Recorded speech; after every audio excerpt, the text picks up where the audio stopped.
Bienvenue sur le plateau de Parents, ça s'apprend. Certains enfants, comme Daniline, 4 ans, que nous allons découvrir, refusent catégoriquement de dormir dans leur chambre. Pire, la petite ne veut dormir que dans le lit de ses parents.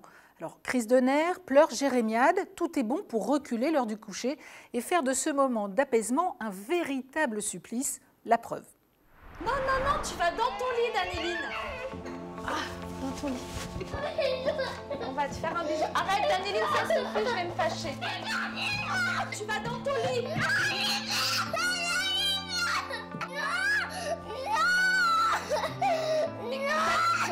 Calme-toi, je te lâcherai pas. Depuis 4 ans, c'est tous les soirs le même cinéma. Daniline refuse de dormir seule dans son lit. C'est plus qu'un caprice, c'est des vraies peurs, je pense. Donc je sais pas de quoi elle a peur.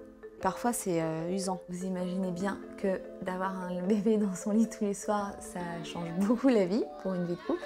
Donc ça crée des conflits entre le papa, la maman. Je baisse un peu les bras et je me dis, il y a bien un jour où elle va me dire je vais dormir toute seule dans ma chambre, quoi. Au bout d'1 heure de larmes, Séverine, épuisée par 4 ans de crise, finit par céder. Daniline ira se coucher dans le même lit et en même temps que ses parents. Les crises, ça peut aller jusqu'à des sanglots. Elle a les yeux qui révulsent, elle se fait vomir, elle se fait mal. Pour avoir mal, pour qu'après elle soit obligée d'être avec moi en fait. Séverine a dormi avec ses 2 filles aînées pendant 8 ans. C'est son mari qui a tenu à ce que la petite dernière dorme avec eux. Le papa de Daniline, en fait, c'est sa petite fille, mais mes 2 grandes, c'est d'un premier mariage. Donc je savais comment ça fonctionnait et je l'ai prévenu. Et j'ai pas... En fait, moi j'ai cédé au papa et c'est là où j'aurais pas dû. Là, je me sens piégée. Je voudrais savoir comment est-ce que je dois agir. Est-ce que je dois être ferme ou au contraire, est-ce que je dois rester avec elle jusqu'à ce qu'elle s'endorme? Je voudrais savoir quelles sont les clés pour lui faire prendre conscience qu'elle doit réintégrer sa chambre.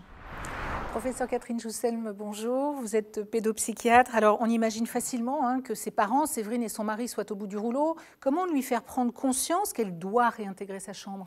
Je crois qu'avant de lui faire prendre conscience de ce devoir, il faut comprendre pourquoi elle a de telles angoisses d'abandon. On a l'impression que cette petite fille, la séparation du coucher, la met dans la situation de perdre ses parents. Elle n'a pas du tout passé une étape de développement qu'on appelle la position dépressive, qui permet d'apprendre à se séparer sans avoir l'impression de perdre. Pourquoi n'est-il pas conseillé de faire dormir ses enfants avec leurs parents?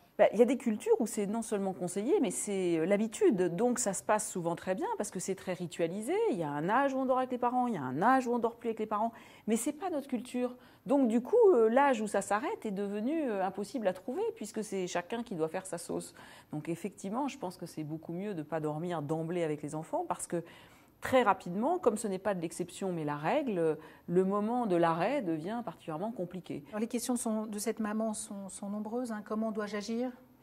Je crois qu'il faut déjà prendre en charge la famille, la petite fille et dans le quotidien que cette maman ait bien en tête que sa petite fille, quand elle va se coucher, c'est le seul moment où elle se retrouve véritablement seule face à elle-même et que pour l'instant, elle n'arrive pas à l'assumer. C'est pas qu'elle veut faire suer ses parents, c'est vraiment qu'elle est dans l'angoisse. Donc, dans cette identification-là, pour elle, peut-être qu'elle arrivera à trouver des moyens pour la rassurer, autres que si elle imagine que c'est simplement un caprice, par exemple. Il va falloir accepter de lui dire qu'elle est en souffrance, que ses parents le comprennent et qu'ils vont tout faire pour qu'elle soit le moins angoissée possible pour comprendre ses angoisses. On ne peut pas pour l'instant faire comprendre à cette petite fille qu'il est normal qu'elle soit seule dans sa chambre. C'est un autre monde pour elle. Elle n'y arrivera pas comme ça. Bon, compliqué d'être parent.